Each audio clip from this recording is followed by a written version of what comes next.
First off, Daniel, hope you're doing well, and thank you for taking a little bit of your time to talk to me. Congratulations on your new film. Well, thank you, and thank you for having me. So, Daniel, I had such a blast, a great time with this movie, and it definitely looked like you were having a blast on screen with this character and this setting. So, you were awesome again. So, I wanted to ask you, as an actor, which of Benoit Blanc's characteristics did you have the most fun exploring when portraying him in this sequel? Um,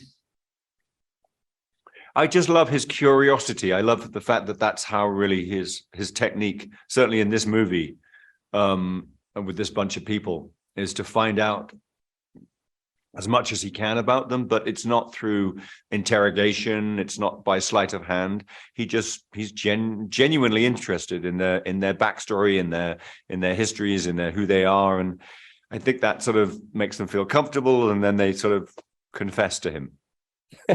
So in this second film, Daniel, I felt like Benoit Blanc was a little more accessible. He was a little more loose and even more humorous. So was this always part of the plan to have him shift a little bit along with the tone of this sequel? Did Rian Johnson and yourself discuss this, having this character evolve a bit from one film to the next? I suppose it's just inevitable, isn't it? It's just that we see them under a little bit more sharper focus. He's in the movie a little bit more, I think, than the last movie. So we get to see him a little bit more.